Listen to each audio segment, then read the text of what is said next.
السلام عليكم ورحمة الله وبركاته. بسم الله الرحمن الرحيم. نبدأ الآن لقاء اليوم من الملتقى الرابع للجامعات العالمية أو مع شركة مملكة الجودة الدولية. لقاء اليوم مع الجامعة المتميزة جامعة ايشيك والواقعة في قلب العاصمة التركية أنقرة، وسيكون معنا مسؤول الجامعة للحديث معنا باستفاضة عن بيانات هذه الجامعة. So welcome again Mr. Miraj and Mrs. Sandra. Welcome to our meeting, and you may start and introduce yourself and the university.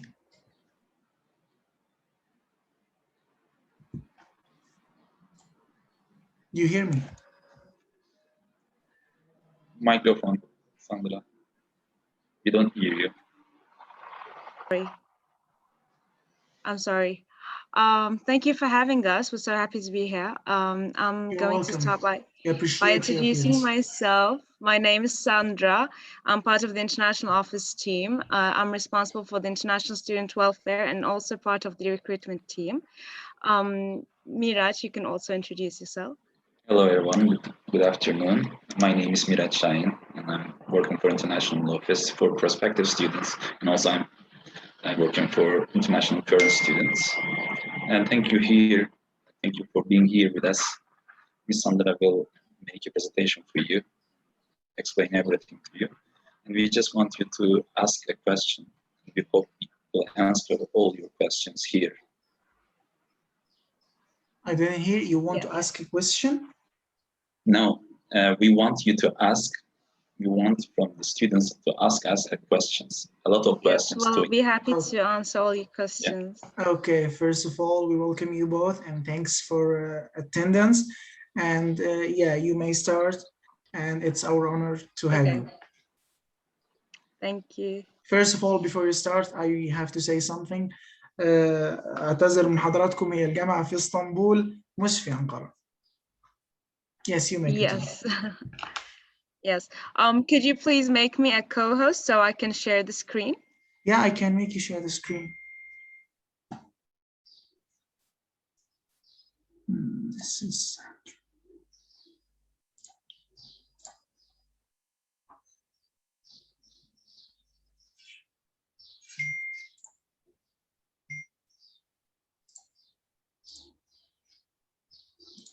Yes, now you can share the screen. Okay.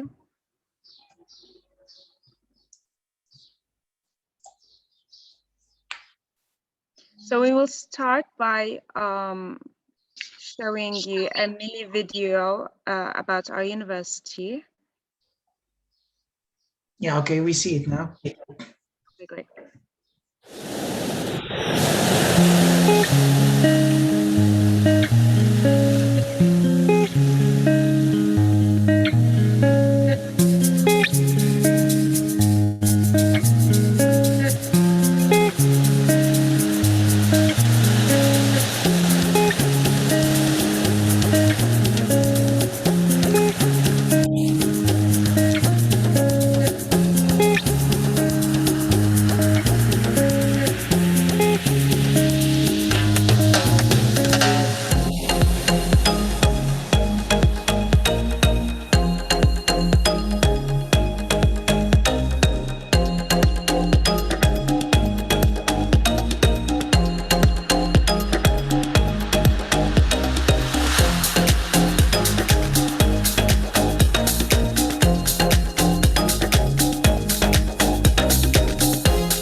Thank you, Mrs.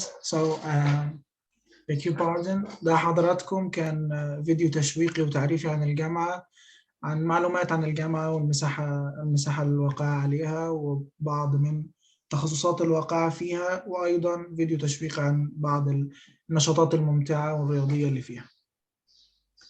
Okay, now we can move forward to the presentation. Okay. والآن في عرض تقديمي عن الجامعة. نبدأ به حاليا. I will be introducing myself again in case we have newcomers. So my name is Sandra. I'm part of the international office team. I'm responsible for the international students welfare and also part of the recruitment team. I'm so happy to have you all here. I'm going to convey some necessary information about our university through this presentation, and we will be happy to answer all your questions afterwards. Okay, we welcome you again. You may start. Okay. So Eishik University belongs to the Feyziye Schools Foundation, which is one of the oldest foundations in Turkey. It was initially found under the name Feyzi Sibyan School in 1885, but was later changed to Eishik under the approval of Mustafa Kemal Atatürk. So Eishik University and like the Feyziye Schools Foundation consists of a chain of educational institutions consisting of kindergarten, elementary, primary, and high school. Eishik High School was founded in 1934 and later was followed by the establishment of Eishik University in 1996. إذن حضراتكم can you go back please? I may translate first. Yes, of course. Okay, sorry. حضراتكم إذن الجامعة تنتمي مبدئيا من بداية نشأتها لمؤسسة تدعى مؤسسة فيزي للمدارس، انشأت عام 1885 وتحولت إلى مدرسة رسمية عام 1934 اللي هي مدرسة ثانوية بتحتوي أيضا على العديد من المعاهد والمدارس الابتدائية والمتوسطة أي الإعدادية بما فيهم بعض الدول. وأخيراً عام 1996 تم إنشاء جامعة ايشيك. فالمنظمة التعليمية التي ينتمي لها جامعة ايشيك هي منظمة عريقة وقديمة، أنشأت قديماً ما يقرب على القرن ونصف من الزمان، ووقعت أيضاً تحت رعاية أتاتورك. Yes, you may continue. Okay. If we were to look at Eishik University by numbers, we could see that we have over 8,000 students, 700 plus international students. We have a very lovely and friendly international student community, and we'd be so happy and honored to have you join it. We have 2 graduate institutes, we have 2 campuses, 27 associate programs, 25 undergraduate programs. We have 100 plus partner universities for Erasmus and exchange programs, and 713 academic and administrative staff. الجامعة So, okay. الجامعة بتضم ما يقرب على 8,000 طالب كل عام، منهم بما يزيد ما يربو على 700 طالب أجانب. الطلاب الأجانب هم جزء لا يتجزأ من المجتمع المهني في الجامعة، ولديهم أيضاً 37 مختبر ولديهم 27 برنامج مساعد و25 برنامج بكالوريوس، وأيضاً لديهم شراكة مع أكثر من 100 جامعة حول العالم، ويحتوي فريق العمل أو الكادر الجامعي على أكثر من 713 موظف بين مدير وعامل ودكتور ومحاضر. Can I go on? Yeah, you can continue. Okay. We have 2 campuses in 2 different continents, one at the European and one at the Anatolian side. So Masla campus is at the European side and Chile campus is at the Anatolian side. I will be briefly explaining them both in a bit. اوكي. الجامعة لديها حرم جامعي مكون من قسمين، قسم يقع في القسم الأوروبي لإسطنبول والقسم الآخر في القسم الآسيوي. لمن لم يزر إسطنبول قبلا، إسطنبول تنقسم إلى قسمين، قسم يقع في قارة أوروبا وقسم يقع في قارة آسيا، وبالتالي الحرم الجامعي مقسم إلى قسمين. القسم الأوروبي يسمى مسلك أو حرم مسلك، والقسم الواقع في آسيا يسمى شيلا أو حرم شيلا. Yes, you can go on. Okay, so Chile campus is located at the beautiful Black Sea coast, and it's surrounded by all sorts of nature and the forest. It's like 10 minutes away from the sea. The atmosphere is very relaxing and calming. In my opinion, I believe it's like the best atmosphere for like students. Being a graduate from Eishik University myself, I can like speak from experience. So yeah. You could like translate this before I go on. Okay.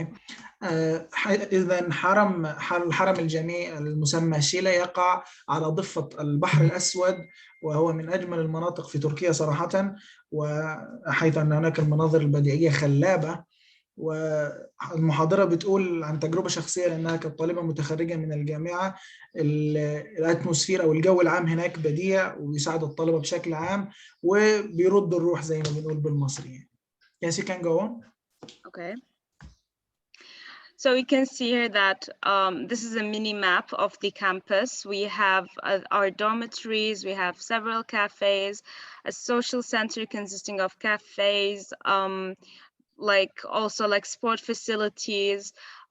We have different like fields for like basketball, football, tennis. We'll like talk about them briefly afterwards. And yes, all the undergraduate programs are located in Chile campus.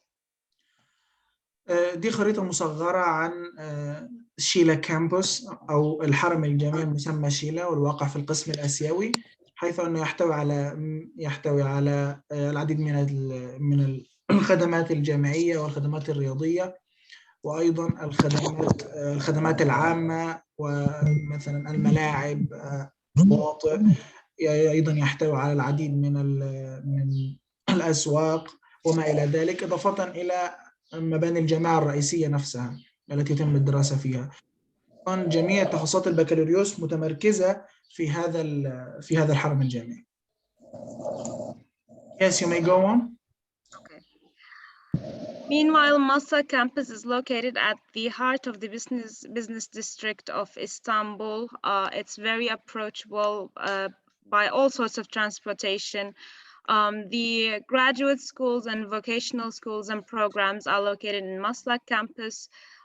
The students who like are graduate, like would like to apply for graduate schools can also like stay in Chile campus and like go back and forth if like they wish to stay in the dormitories. أما بالنسبة لمسلك الحرم الجامعي الآخر أو النصف الآخر من الحرم الجامعي والواقع في القسم الأوروبي والمسمى مسلك، فهو على عكس حرم شيلا، هو يقع في المنطقة التجارية والمتخصصة بإدارة الأعمال والتجارة وما إلى ذلك. ولذلك يتمركز حول تخصصات الماستر وتخصصات الدكتوراه، أي جميع تخصصات الدراسات العليا فيما بعد البكالوريوس. ومع ذلك أيضا يمكن للطالب الانتقال بين الحرمين الجامعيين للراحة النفسية، مثلا إذا أحب أن يرى المناظر الطبيعية الموجودة في حرم شيلا، وأيضا يمارس حياته المهنية والدراسية في حرم مسلك. Yes, you can go on. So these are our vocational school programs. I won't bore you and like say each one like individually. We can like either send you a list of these programs and the undergraduate programs, or like you can take a screenshot of it, or we could send it via email or here in the chat. No, it's okay because the video is recorded and it will be shared through our YouTube, Telegram, Facebook, and everyone is gonna see it.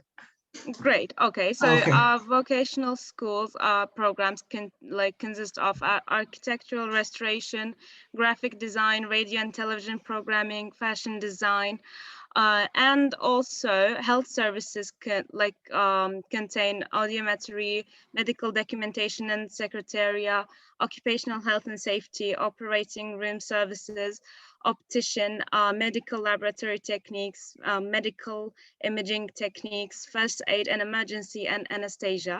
The vocational school these programs are mainly in Turkish. So in order to study these programs, you would have to have like a TÖMER certificate, which is like basically a Turkish language certificate. We will share like the details later on. دي حضراتكم المدارس المهنية أو المعاهد الخاصة بالجامعة. عندهم معاهد خاصة بالزراعة، وعندهم بالجرافيك ديزاين اللي هو التصميم، وعندهم بالراديو والتلفزيون والبرمجة الخاصة بيهم، عندهم الفاشن ديزاين الموضة وما إلى ذلك، وعندهم أيضا الطوارئ والمساعدات الأولية والمختبرات الطبية وما إلى ذلك وغيرها. هي عموما جميعها بتبقى سنتين ودراستها باللغة التركية. فللحصول على أحد هذه المعاهد أو للدراسة في أحد هذه المعاهد تلزم شهادة اللغة التركية التومر للدراسة هناك. وأيضا ننوه بأن لدينا في شركة مملكة الجودة أقمنا منحة لتعليم التومر مجانا. يرجى التواصل معنا للتفاصيل. Yes, you may continue. Okay. And these are our undergraduate programs. So we have 5 faculties: Faculty of Engineering, Faculty of Economics and Administrative Sciences, Faculty of Architecture and Design, Faculty of Fine Arts, and Faculty of Arts and Sciences. So in the Faculty of Engineering, this is like one of our most common and most preferred faculties. It contains computer engineering, biomedical, electrical and electronics, industrial, civil, mechanical, mechatronics, and software engineering programs. As for the economics and administrative sciences, we have economics, business administration, logistics, political science, international relations, and international trade. As for Faculty of Architecture and Design, we have industrial products design, interior architecture, and also like just architecture. As for the Faculty of Fine Arts, we have visual communication design, interior architecture and environmental design, and radio, television, and cinema. The programs of the Faculty of Fine Arts are mainly in Turkish language as well. As for finally Faculty of Arts and Sciences, we have psychology in both languages, management information system also in both languages. دي حضراتكم كليات البكالوريوس الواقعة في الجامعة: كلية الهندسة، كلية الاقتصاد، كلية العمارة، كلية الفنون، وكلية العلوم بالنسبة لكلية الهندسة وهي المفضلة وهي أيضا أكثر كلية شهيرة بها الجامعة، فيها تخصصات هندسة الكمبيوتر، هندسة البيوميديكال، هندسة الإلكتريك والإلكترونيكس اللي هو هندسة الكهرباء والإلكترونيات، الهندسة الصناعية، الهندسة المدنية، الهندسة الميكانيكية، هندسة الميكاترونكس، وأيضا الهندسة البرمجية. أما بالنسبة وجميعها متوفرة باللغة الإنجليزية. بالنسبة لكلية الاقتصاد، في تخصص الاقتصاد، تخصص إدارة الأعمال، تخصص الدراسات اللوجستية، تخصص العلوم السياسية والإدارة، تخصص العلاقات العامة الدولية، وتخصص التجارة الدولية، وأيضا جميعها باللغة الإنجليزية. أما بالنسبة لكلية المعمار فيوجد بها العمارة الداخلية باللغة الإنجليزية، التصميم المعماري ولكنه باللغة التركية،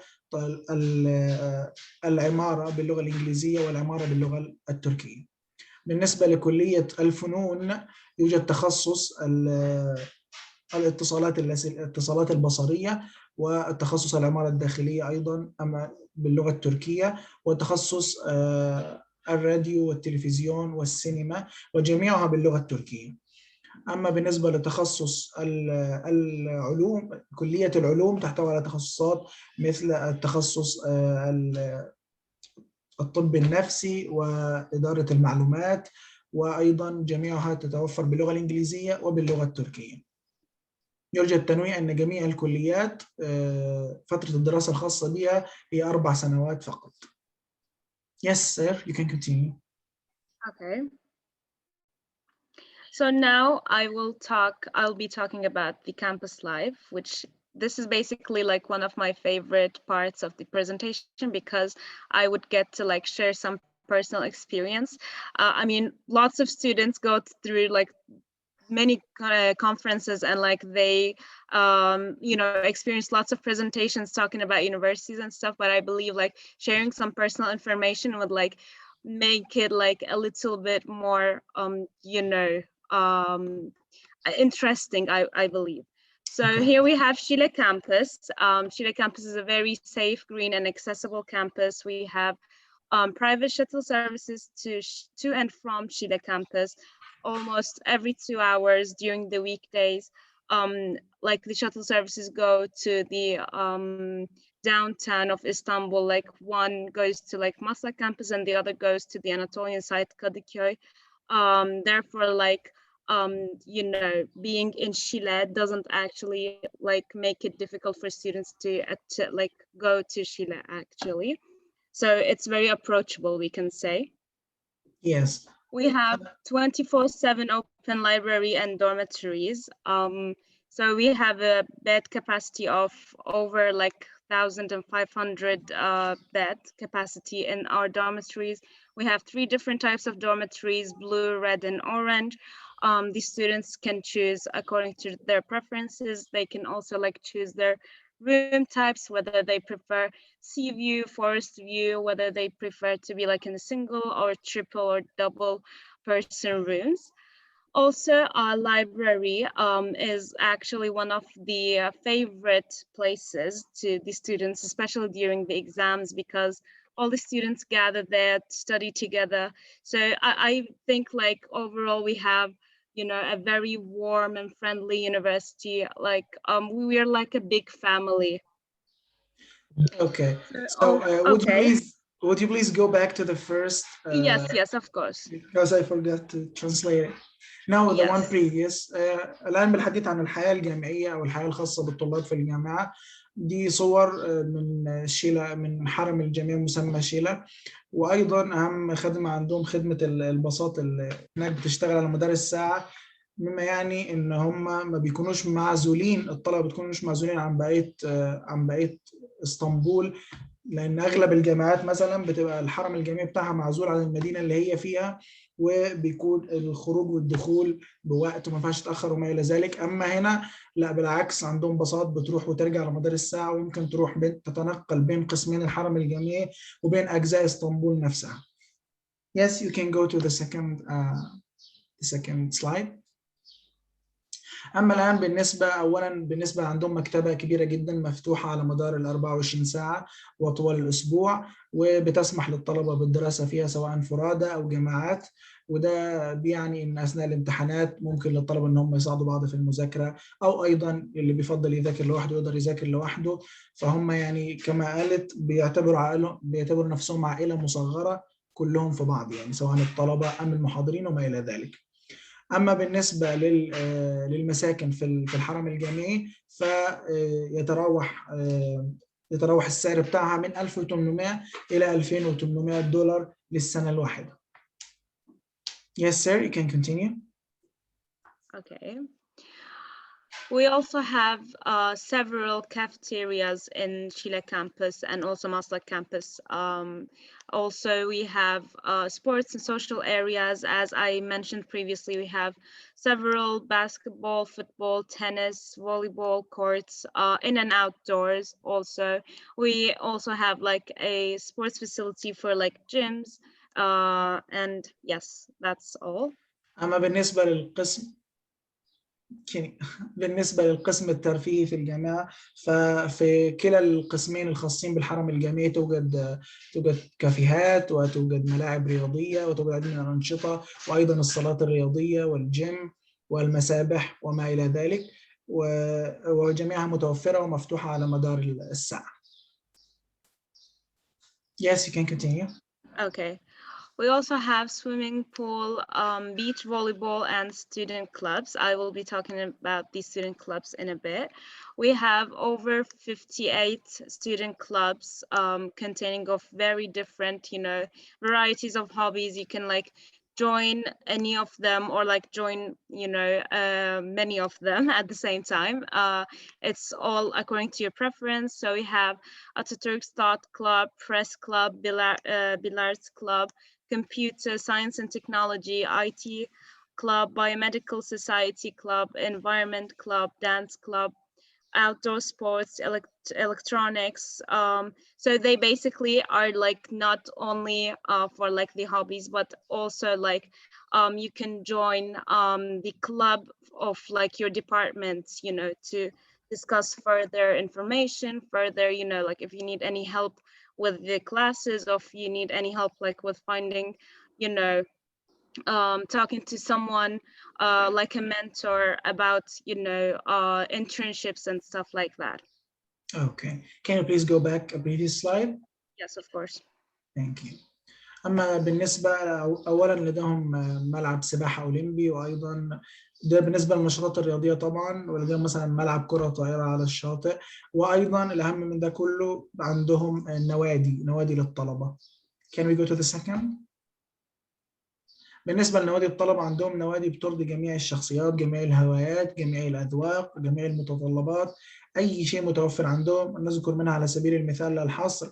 بالنسبة لنوادي الرياضة أو المتعة عندهم مثلا نوادي البلياردو. بالنسبة للناس اللي بتحب البرمجة والكمبيوتر عندهم نوادي للكمبيوتر، عندهم نوادي للتصوير، عندهم نوادي للشطرنج، عندهم نوادي للسينما، عندهم نوادي للرياضيات، عندهم نوادي للفيزياء. كل حاجة متوفرة. فإنك لو احتجت مساعدة، احتجت تتكلم مع شخص، احتجت مجرد المتعة وما إلى ذلك، كل شيء متوفر مما يساعد على كسر الملل الخاص بفترة الحياة الجامعية. والجدير بالذكر أن مرحلة الملل هذه أصلا ما بتكونش موجودة عندهم لتعدد النشاطات والجو العام وما إلى ذلك، والجو البيئي المتوفر هناك كما ذكرنا سابقا. فده شيء كويس أوي جدا في الجامعة. You can continue, sir. Okay, so now I will be talking about how remote our university is. This is actually one of the advantages that we had during the pandemic, because we have always been a very remote university. Even like throughout my educational years when I was a student, we had like we used to have like Blackboard system and eCampus already for attending, you know, online classes, submission of assignments and projects, communicating with our professors, tracking our grades and courses. And we used eCampus for like our registration, our course registrations, to track our weekly course schedules and different like support services. And additionally to this, we have established a new eIشيك mobile application to provide the ultimate assistance to our students. So the students basically can make their document requests through this application. We have a 24/7 online support. They are updated on the campus news. They can communicate with the lecturers and follow up on their courses. As for we had already have like an RE library, which is Turkey's third biggest digital library. The students have like access to all sorts of e-publications, e-books, and e-journals. So yes, I believe this was like a very advantageous point during the pandemic. Obviously, it's very good facilities. Yes.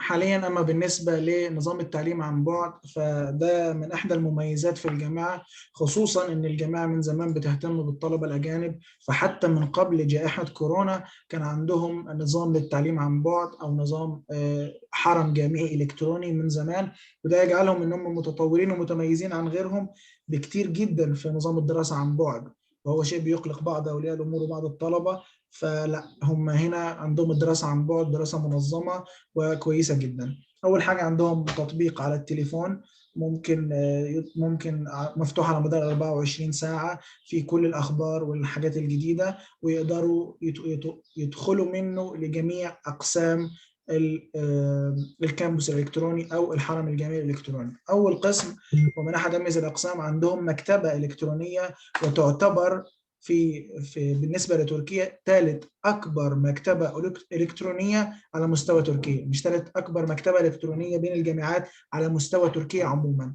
مفتوحة أيضا على مدار 24 ساعة، تضم ما يربو على 240 ألف كتاب ما يزيد على 42 ألف كتابات ورسائل. أما بالنسبة لنظام التعليم عن بعد أو السبورة الإلكترونية أو البلاك بورد، فطبعا عندهم الأونلاين كلاسز، الدروس الأونلاين والواجبات والمشاريع والتواصل دائم بين الطلبة وبين المحاضرين والمعيدين، وعندهم أيضا الكورسات والامتحانات. بالنسبة للكامبوس الإلكتروني عندهم التسجيل وعندهم الجدول اللي بينزل بأسبوعين وبيتحدث كل شوية، وعندهم ايضا تقدر تعمل من عليه مثلا امتى الكافيتيريا هتقفل، امتى مثلا الملعب هيفتح وما الى ذلك. وايضا جميع بيانات الطالب بتبقى متوفره في حاله انه يحتاج الى سحبها او الى نسخها واستخدامها في اي مكان من الاماكن فيما بعد. Yes, sir, you may continue. We also have Erasmus Plus and global exchange programs and opportunities for the students. So basically, after the students complete their registration and finish their first semesters, they would be like eligible to apply for Erasmus Plus programs. And as I mentioned previously, we have 100+ partner universities around Europe. You can check these out. We have like partners in Germany, Belgium, and Finland, Denmark, Switzerland, Sweden, Italy, Hungary, Romania, Slovenia, only a few to name. الجامعة طبعا خاضعة أو واقعة تحت نظام إراسموس اللي هو التبادل الدولي للطلاب، وكما أسلفنا الذكر سابقا فهي لديها شراكة مع أكثر من 100 جامعة في أوروبا وفي 22 دولة تحديدا. وزي ما حضراتكم شايفين دي طبعا الدول والجامعات اللي واقعة تحتها، فعندهم شراكات مع ألمانيا، بلجيكا، فرنسا، النرويج، بولندا، إيطاليا، السويد، أسبانيا، المملكة المتحدة، البرتغال، رومانيا وما إلى ذلك من الدول. فأي طالب أيضا كان متفوق وحابب يكمل دراسته في دولة أخرى، حابب يستكشف نظام جديد من التعليم، أيضا يسهل عليه التقديم من خلال الجامعة وأنه ينتقل يكمل دراسته في الدول الثانية. يعني مثلا حتى نفترض أنه طالب كان نفسه يروح أسبانيا بس جه هنا على تركيا، فواخد سنه هنا او سنتين وكانت درجاته كويسه، يقدر يروح يحقق حلمه في اسبانيا انه يكمل دراسته هناك، مش يعيد من الاول كمان، حتى يقدر كمان يكمل على مثلا هو قضى سنتين نفترض في كليه الهندسه، يتبقى له سنتين يقضيهم في اسبانيا وما الى ذلك. Yes, sir, you may continue. Okay. So here are our 2021-2022 academic year tuition fees. Okay. Basically, Faculty of Engineering, the annual tuition fees for the engineering programs of $4,000. They could be paid on like 2 installments, one for the fall semester, one for the spring semester. And the rest of our programs are $3,000, also paid on 2 installments, one for the fall semester and the other in the spring semester. اوكي، حضراتكم دي اسعار سنه 2021 و2022 بالنسبه لكليه الهندسه $4,000، اما باقي الكليات $3,000، ويمكن الدفع على جزئين، جزء في بدايه الترم الاول وجزء في بدايه الترم الثاني.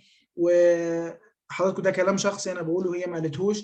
بالنسبه لباقي الجامعات اللي حضر مؤتمراتنا لباقي الجامعات، الاسعار دي تعتبر اسعار يعني يا بلاش زي ما بيقولوا. بعض الجامعات تخصص الهندسه فيه ممكن يوصل $10,000 سنويا، فان تكون جامعه بالخدمات دي والسعر ده، فده سعر كويس جدا، يعتبر من ارخص الجامعات الخاصه في تركيا بالنسبه للهندسه.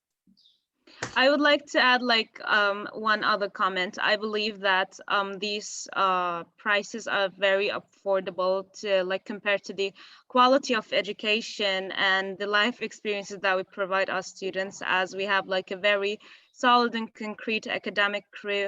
So I believe that these are very affordable prices. This is yes, my personal opinion. Yeah. Yes, it is. I was just saying it before you said it. It's like it's like that's great. Yeah, it's like a successful business. It's like this quality of education, and with this fees, no, it's very good and affordable for the students. Yeah, thank you. Yes. Okay. Okay, so here is how to apply for our university. The first thing you need to do is click on the application website, fill the application form, upload all the required documents. Then your application will be evaluated within 15 days maximum. And if your application is accepted, you will receive your offer letter. After receiving your offer letter, you will be asked to make a deposit payment of $1,000. And after you complete the payment, this payment is to secure your seat in the university and in that program. So after you complete the deposit payment, we will issue your final acceptance letter. And after confirming the deposit, yes, as I said, and you will receive your final acceptance letter to apply for a visa if necessary.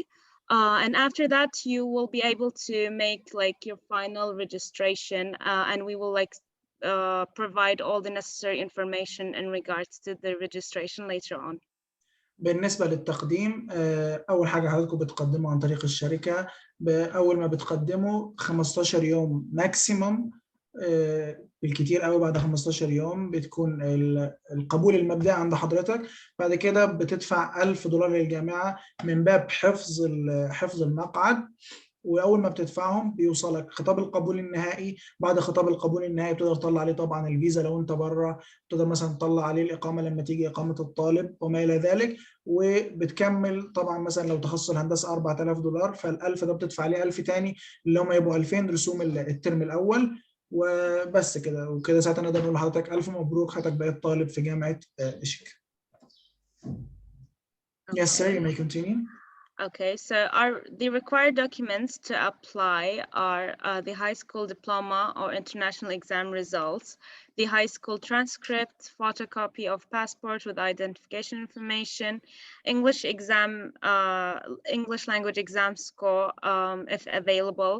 So these are the languages that are accepted by eishik University: TOEFL, PTE, YDS, and UDS. And here you can like see the scores that are accepted. Also, if you're applying for Turkish programs, you will have to have a Turkish language exam score, TAMAR, as I mentioned previously, and also a biometric or passport photograph. اوكي، بالنسبه للتقديم، المتطلبات التقديم بتبقى شهاده الثانويه العامه وبيان او كشف الدرجات، وطبعا صوره من الباسبورت. وبالنسبه للناس اللي بتدرس انجليش هيبقى عندهم ان هم يجيبوا شيء يثبت ان هم تفوقهم في اللغه الانجليزيه، مثل عندهم بيقبلوا التويفل والبي تي اي واليي دي اس واليو دي اس. اما بالنسبه للناس اللي هتبقى بتدرس تخصص باللغه التركيه فيبقى عندهم لازم حاصلين شهاده تومر ما لا يقل عن البي 2. شهادات اللغه بتبقى مقسمه A1 A2 B1 B2 C1 C2، فما لا يقل عن البي 2 عشان يدرس مباشره، والا هيحتاج يدرس لغه تركيه الاول. ونفس الشيء ايضا الانجليزي، وصوره الشخصيه طبعا. يس سير. بالنسبه للغه الانجليزيه يا باشمهندس، اتفضل. بالنسبه للغه الانجليزيه بياخدوا شهاده ايلتس ولا تويفل؟ تويفل مش ايلتس. حصرا تويفل، ايلتس لا. طب كم الدرجه المطلوبه؟ Sir, for the TOEFL exam for English, what's the degree should the student have? It's like mentioned here, if it's IBT, then it's 72. If it's CBT, it's 199. If it's PBT, it's 532 for TOEFL. Okay, we usually use IBT, so it's 72. Yes, exactly. اوكي، بالنسبه للتويفل يا باشمهندس والباقي حضرات الحضور، ان هو لازم يكون حاصل على 72 من 120. طبعا 199 و532 دي جميعها تقسيمات اخرى للتويفل، لكن المنتشر والشهير في الدول العربيه عموما ان بيكون من 120 الدرجه، فلازم يكون حاصل على 72 وفوق. Also, I would like to add that if the students don't have English exam score certificates, then they could join our English proficiency exams. They will have to have this exam before they start their studies at the faculty. The exam consists of 2 parts. One is the English placement, which is a very basic exam just to identify the level of English of each student. And the second one is the English proficiency exam. And students who pass the English proficiency exam successfully, then they will be able to like start the studies at the faculty. Directly as they have got the TOEFL exam. Exactly. Okay, I understand you. بالنسبة للناس اللي مش حاصلة مثلا على شهادة التويفل وما عندهاش وقت انها تمتحن التويفل، مش معضلة بتاتا لو مستواها في الانجليزي كويس، بيجوا الجامعة يمتحنوا عندهم شيء اسمه امتحان تحديد مستوى اللغة وامتحان معافاة اللغة. اللي هو ايه؟ أول حاجة هيدخل امتحان تحديد مستوى اللغة، ده امتحان بيبقى سهل، اللي هو بيحددوا بيه مستوى الطالب، مثلا مستواه متميز جيد وما إلى ذلك. بعدين يدخل إلى امتحان المعافاة. إذا نجح في امتحان المعافاة مجرد النجاح فكده يعتبر هو بالنسبة لهم كأنه حاصل بالضبط على شهادة التويفل أو ما غيرها، وإن الإنجليزية بتاعته تؤهله إنه يدرس في اللغة في الجامعة مباشرة. طبعا إذا لم يتجاوز هيضطر يدرس لغة إنجليزية. نعم؟ درجة النجاح كم؟ درجة النجاح في اختبارهم كم؟ أوكي. من 60 65. Okay. Are you here, miss? Yes, of course, I'm here. For the TOEFL, for the proficiency exam of English, how much should the students get to sit as successful? So we have two exams actually. The first one is the English placement exam, and if the student takes 55 and above, they will be eligible to take the English proficiency exam. Okay. As for the English proficiency exam, they will have to have 70 and plus. اوكي. حضرتك بالنسبه لامتحان تحديد المستوى الاول يكون حاصل على 50 وفوق عشان يتمكن من دخول امتحان المعافاة. طبعا اقل من 50 معناها ان انجليزيته سيئه جدا، فلازم طبعا هيدرس انجليزي. فوق ال 50 يؤهل له دخول امتحان معافاة اللغه. اذا حصل على 70 وفوق يبقى هو انجليزيته جيده ويقدر على طول يدرس مباشره. اقل من 70 انجليزيته شويه محتاجه تقويه ويحتاج يدرس انجليزي. فقدام الطلبه عموما حلين، يا اما التويفل ب 72 وفوق، يا اما انه يخش الامتحان ويجيب فوق ال 70. اي سؤال تاني حضرتك يا باشمهندس؟ طيب في بالنسبه لاختبار الانجليزي اللي هم بيعملوه، لو طالب ما وفقش هل له محاولات ولا هي بس محاوله واحده؟ اوكي حاضر. So sir, for the English proficiency exam. الو السلام عليكم. سمعت حضرتك يا باشمهندس. السلام عليكم. عليكم السلام. بقول له محاولات في دخول الاختبار الجامعه ولا لا؟ اوكي. يعني مثلا دخل مره وما حققش النتيجه، هل في فرصه ثانيه مثلا ولا لا مره واحده؟ حاضر. So sir, for the English proficiency exam, how many attempts do the students have? Like only well, it's one only attempt? one attempt. If every student has only one attempt. Only one attempt. So yes. let's say because I had this question before, like if he failed, then he has to study English. Exactly. After studying English, he has another proficiency exam or graduating from the English course. Yes. Well, it's called actually exit exam. So it's literally the end of like the English preparatory course. So they will have to have like that exam, and then if they succeed, then they will just start their studies at the faculty. Okay. حضراتكم الطالب بالواحد له محاولة واحدة فقط. إذا فشل فيها بيضطر يدرس عندهم لغة إنجليزية، كورس لغة إنجليزية. وبعد انتهاء الكورس مش يدرس مباشرة، لازم يخش امتحان التخرج من الكورس ويجيب فيه درجة كويسة اللي هو تثبت ان هو انجليزيته بقت خلاص كويسة فيقدر يدرس على طول.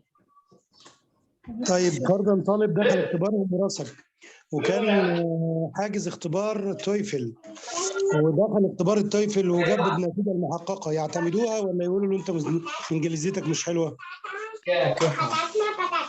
So sir. يعني هو دلوقتي دخل الاختبار وحاجز اصلا تويفل، بس كان داخل الاختبار على فرض انه هينجح ولم يوفق، وبعدين لما دخل اختبار التويفل بعدها بيومين ثلاثه نجح مثلا. تمام. So sir. Are you here? Yes, of course. Okay, sorry for. It's completely fine. Yes. Now let's say that I'm a student applying to your university and I got accepted, and now I've entered your proficiency exam and I failed. But at the Yes. same time, the day before, I had to enter the exam of TOEFL, and I got the passing degree of +72. Can I continue directly to the study, or I still have to enter the English course? No, for example, let's say if the students like fail at the proficiency exam, however, they like participate in the TOEFL exam and they get like 72 and plus, then they will be able to start their studies at the faculty. Okay, so either the TOEFL 72 plus or the proficiency exam 70 plus. Exactly. But one of them is mandatory. Exactly. Okay, thank you for the explanation. يبقى حضرتك باشمهندس معايا؟ السلام عليكم. عليكم السلام ورحمة الله وبركاته. أستاذ توني بس دقيقة أجاوب على السؤال. معاك يا ريس. الظاهر الباشمهندس تمام حضرتك موجود والجميع الشباب. بالنسبة حضرتك يا إما تويفل يا إما اختبار المعافاة. الاثنين واحد فيهم يجوز. دخلت التويفل وما نجحتش بس دخلت المعافاة ونجحت، أوكي تقدر تدرس. دخلت المعافاة وما نجحتش ودخلت التويفل ونجحت، أوكي تدرس. فمش مشكلة بتاتا. Okay, if we have like further questions, like we could like answer them after we finish the presentation. Okay, بعد إذن الحضور جميعا اللي عنده سؤال يقدر يكتبه في القسم المحادثة أو اللي عاوز يتكلم يخليه بس نخلص البرزنتيشن وبعدين نيجي لقسم الأسئلة مباشرة. شكرا لكم. Okay, so the required secondary educational credentials for international student application, it differs. It's according to like the type of school that you have and like the type of diploma according to your country. Okay. It has to be like 60% and above, right? Sarah, are you here?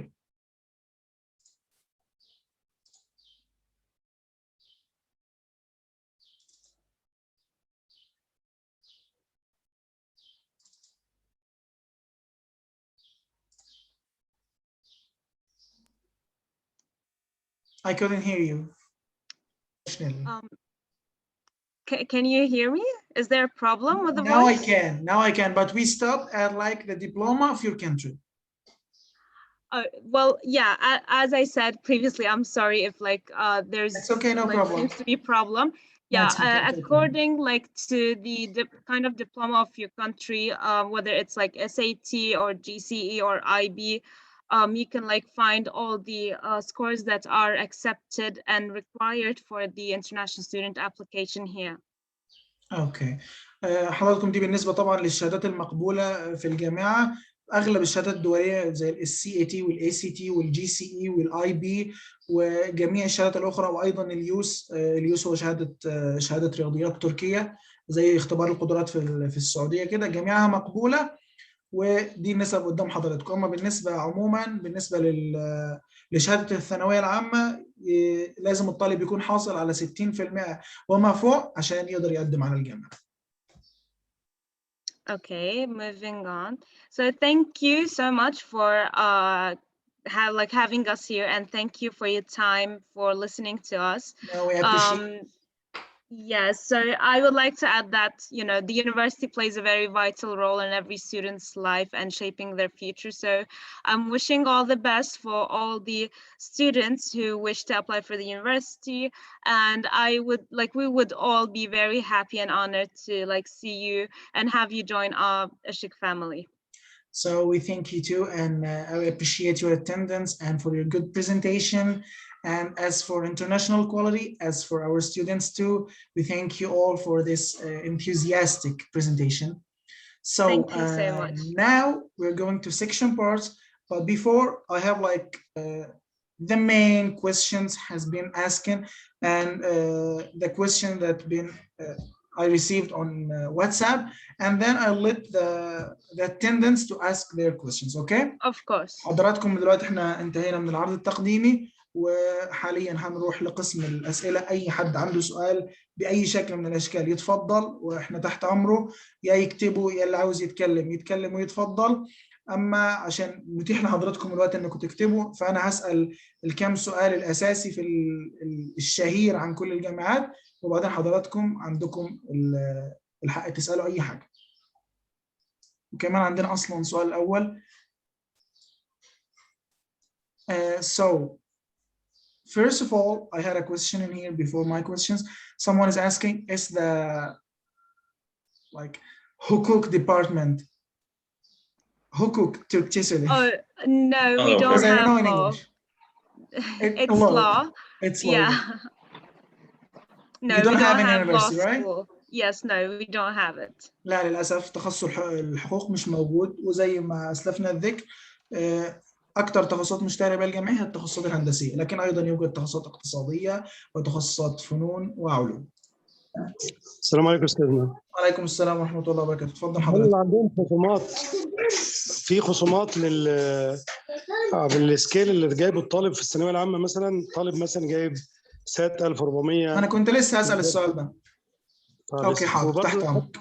قسم الاخوان 2 اخوان كده، الخصومات اللي بتعجب الناس دي. أوكي ماشي.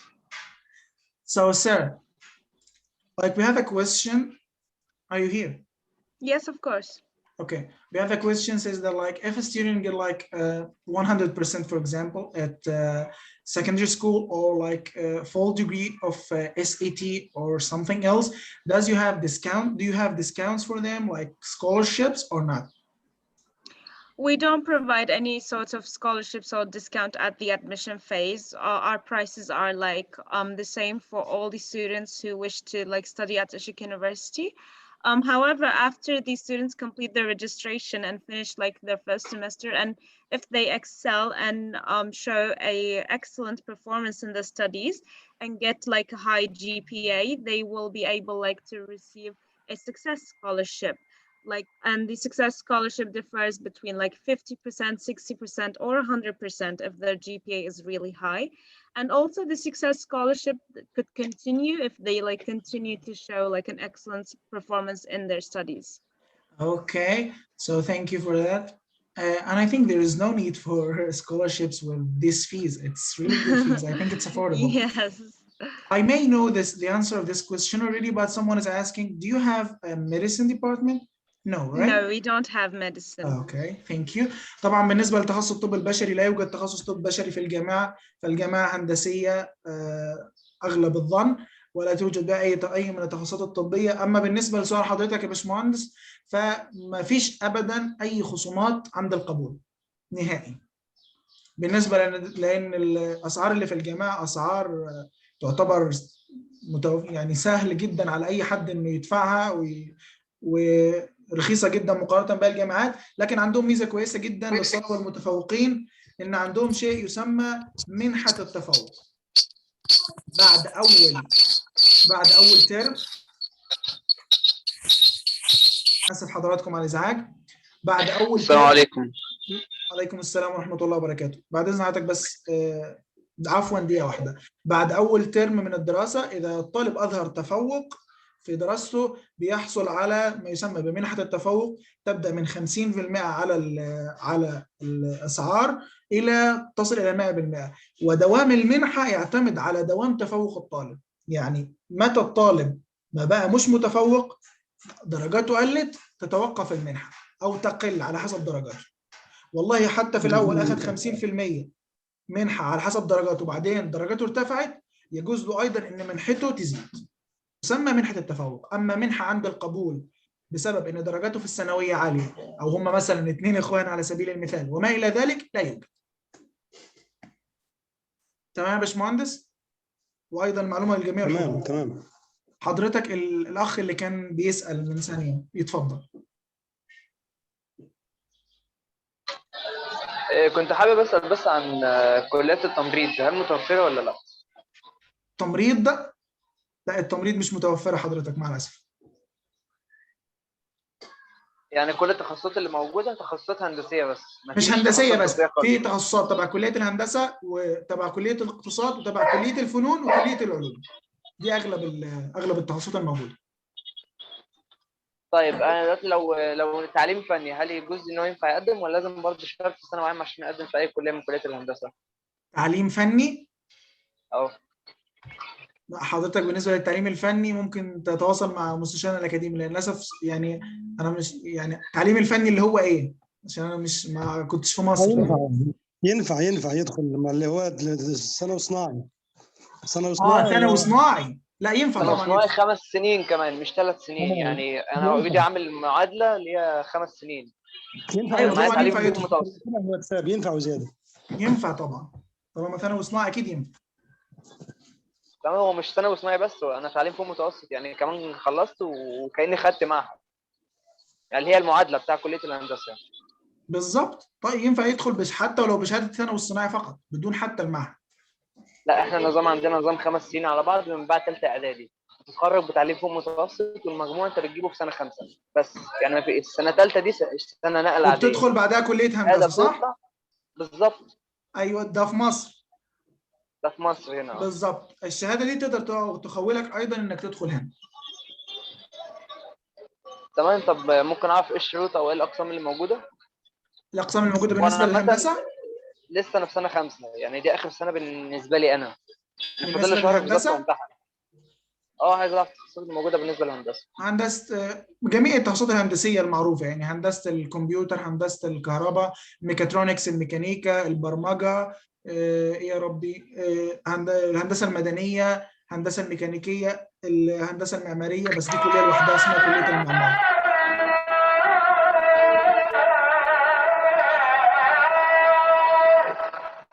By the way, you can find our list of our programs in the chat part. تمام كده حضرتك؟ Yes, thank you sir. وايضا البي دي اف اللي الاستاذ معراج بعته موجود في جميع التخصصات. في بي دي اف مبعوث على قسم المحادثه في جميع التخصصات. ارجو ان اكون افدت حضرتك. Mr. Miraj shared طيب هل في هندسه طيران؟ the selected the programs and the email address that you can contact us. Okay, thank you for that. I just told them already. And sorry but I had to answer some question. So sorry that I wasn't No here. problem at all. No problem at all. Okay. لا حضرتك تخصص هندسه الطيران ما هوش موجود. اي حد اخر عنده استفسار؟ طب يا ريت بس بعد ما اللقاء يخلص حضرتك تبعت لي كل التفاصيل على الواتساب. خلاص حضرتك تواصل معنا بالواتساب واحنا هنفيد حضرتك بكل المعلومات، وايضا اللقاء نفسه هيبقى موجود. اللقاء في اوله كان فيه كل التخصصات باسعارها بكل شيء. هتلاقيه على اليوتيوب، وهتلاقينا برضه ماشيين للاسف على منصات انا التواصل دخلت الاجتماعي. متاخر يعني. كل اللي دخل متاخر حضراتكم اللقاء موجود كاملا على منصه اليوتيوب، وروابطه هتبقى منشوره على التليجرام والفيسبوك والانستجرام والواتساب، او على جميع منصات التواصل الاجتماعي باختصار يعني. هتلاقي فيه شرح وافي. خلاص تمام. تمام حضرتك، بالتوفيق ان شاء الله. بالنسبه للاستاذ احمد الصاوي، في طبعا كورسات تومر تركي في جميع انحاء تركيا. اما بالنسبه لابنائنا ابنائنا وطلابنا في شركه مملكه الجوده، احنا قدمنا منحه مجانيه للدراسه بدراسه اللغه التركيه بالكامل. المستوى ايه والمستويين الاولين، اول مستويين يعني. تقدروا حضراتكم تتواصلوا معنا عبر الواتساب وتسجلوا في المنحه وتدرسوا اللغه التركيه مجانا مع مدرس كفء جدا يعني في الجامعه. السلام عليكم. عليكم السلام ورحمه الله وبركاته. عندي استفسار. هي كلية هندسة تقريبا 4 سنين، أو حضرتك قلت إنها 4 سنين. أيوة 4 سنين. قسم عمارة. عندكم في كلية عمارة وفي كلية لا التصميم الداخلي انتيريور ديزاين. أيوة. تمام كده. يعني هو متعرف عليه في مصر إن قسم عمارة ده قسم عمارة، وفي آخر سنة تقريبا ممكن يتخصص في الانتيريور ديزاين، ولكن واضح إن في كلية خاصة بالانتيريور ديزاين وعمارة حاجة وانتيريور ديزاين حاجة ثانية. مفهوم؟ يعني أنا بس أصحح المعلومة معاكي. بالظبط.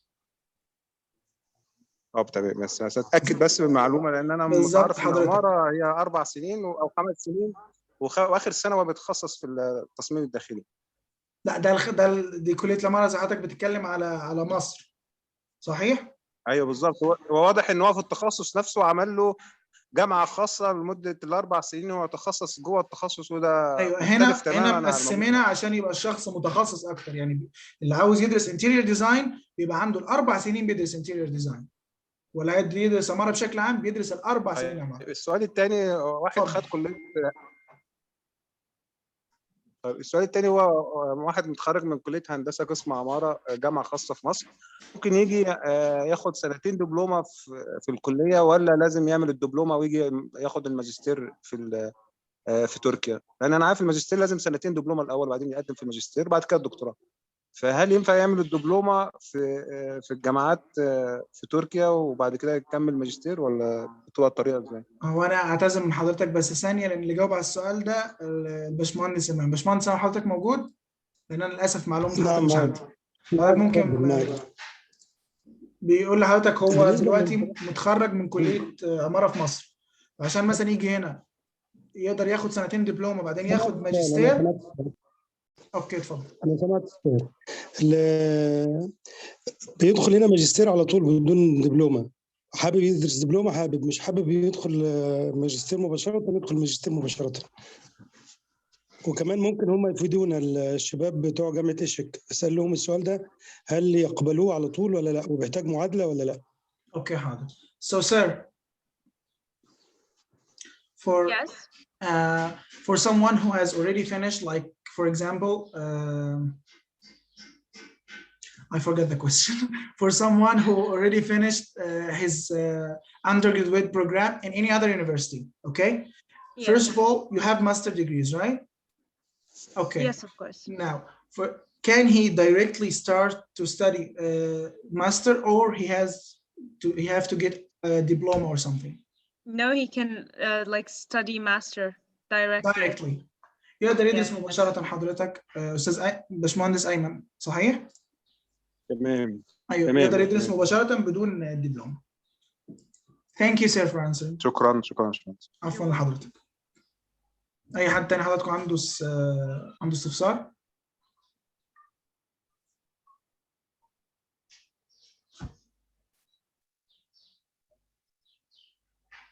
طيب إذا حضراتكم كده يبقى نعتبر خلصنا اللقاء اليوم من ملتقى الرابع شركة الجودة مع جامعة ايشيك.